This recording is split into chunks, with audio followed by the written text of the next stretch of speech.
What's up everybody and welcome back to another video on the channel. Well, the last few weeks for Kaspa and Solana have been somewhat slow because their prices have been kind of range bound, but you guys know I do think that is a good thing, and I think it does put them in a position in which we could see this run continue rather soon. And so in today's video, I want to give you just an update on Kaspa and on Solana, let you guys know what I'm seeing throughout this consolidation, if we're getting any signs for what could happen next, and how we're going about it. I also do have some alpha for you towards the middle of the video, so make sure you stay tuned for that, and let's get started, of course, with some Solana. Now, looking at Solana, of course, in the last video, what I told you all was that we need to watch very closely what happens between the $69 to $65 level. I said, obviously, there is a lot going on right now. Obviously, we do have this triangle, of course, a bit of a descending triangle in which we had been range bound in, but we broke to the upside of that, which was a very good sign that we could see some type of continuation. But realistically, we needed to watch between $69 and $65 to see if this was even going to translate to anything, right? And what you can see is that we are now starting to see that resistance is kicking in. Well, what exactly is this resistance? Well, what you can see here is that from a Fibonacci based perspective, if we go swing high down to swing low, this is currently our 786 level. Okay. This 786 level is the level that is the most likely to reject you to the downside. You put in a high, you put in a low, you bounce up towards a 786 level, you find a resistance level you can't clear, and then you get pushed to the downside. That is what happens a lot of the time. But also, there are times in which you find that 786 level, you come back to backtest some support, you establish enough support to actually make that move, and then you get the power move to the upside. That also is a possibility. And so where I'm at this given point still remains rather neutral. There is no way of knowing whether or not we're going to go up or whether we're going to go down. And so while we are seeing Solana still stuck within this range at this given point, I am still being rather careful and cautious that I'm not overbuying or over leveraging at a point in which we could easily still continue to the downside. I mean, there's two main options here, and that clearly just comes whether we clear $69 to $65 range here or whether we lose $51 to the bottom side. Until we get one of these options happening, I'm not really doing all that too much, right?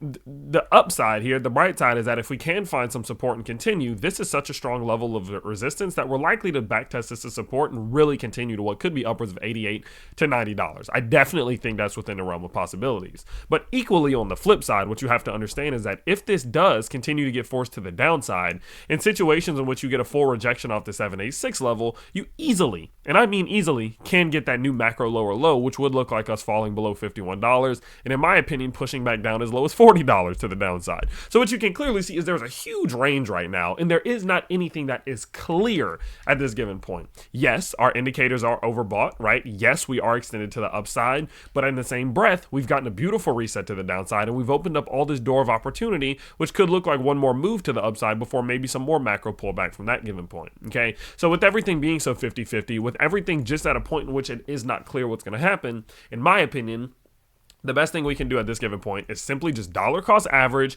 remove leverage, not long, not short, allow this to play out, and then base the next set of trades or the next transactions off whether or not we clear the range to the upside here or to the downside here. So things are still neutral, and they're not really giving us anything super implicative just yet of what we can expect. Now, let's now talk a little bit about Kaspa, because again, Kaspa is in a very, very similar situation. But before that, of course, I did tell you guys I had some alpha for you. Now, I did actually just post about this in the brand new alpha play section over in the Discord. If that is something you're interested in, the links are down below. But if not, let me tell you a little bit about who they are and why this is rather time sensitive. Now, what you can see here is that at this point of recording, so there's about an hour and 50 minutes until the launch of the DIGA token. Now, we're going to go into full depth in future videos about the DIGA token and the entire project, but I want to give you a main update so you can start to get your feet wet and understand what you need to be watching out for today as the token does launch. So what DIGA is going to be doing is launching a DGen games ecosystem for fully decentralized play-to-win and on-chain platforms.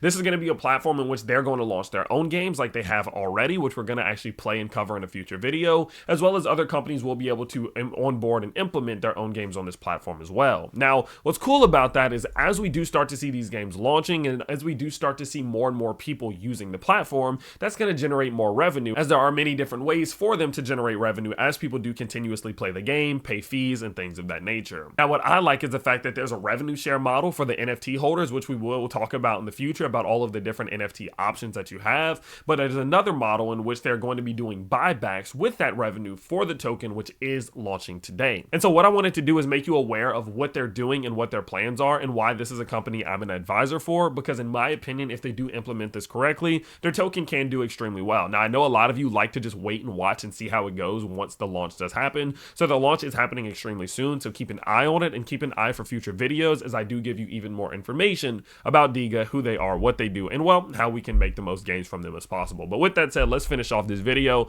talking about some Kaspa. So as I mentioned before, with Kaspa, it's in a very similar situation as Solana. Obviously, you can see that we were in this triangle, right? This is more of a symmetrical triangle here, but as we did get the breakout, we are also starting to run into some resistance as we approach the 786 Fibonacci level, right currently around this little 14.7 to 14.8 level.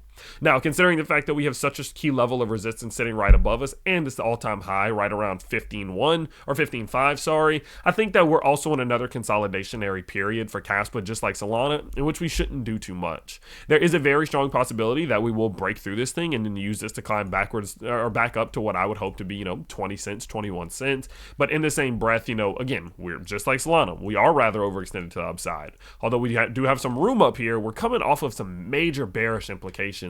And because of that, we still could lose support and start to look for a higher low before looking for that continuation, right? And so from this perspective with Kaspa, I'm in a situation where I'm also going to just let it play out. I'm going to see, okay, do we lose support first or do we break through 15.5? Either way, I don't really care because I think Kaspa is going to see some major growth into the long term. But obviously, my focus is to maximize my cash right now. I want to maximize gains right now. I want to prepare as best as possible right now. And so what I'm doing is boom, looking at support, looking at resistance. If we lose some support here, I am going to get some cash ready to actually start dollar cost averaging at these lower lows because I do believe the macro low will happen and we will rebound to the upside. But if we are going to break to the upside here, I would even entertain the idea of some leverage trades because there is a very, very strong chance that we do push to upwards of 20 to 18 cents. But obviously, there's no way of knowing what's going to happen until we do clear one of these ranges. So watch extremely closely what happens at 15.5. Watch even closer what happens at this ascending level of support.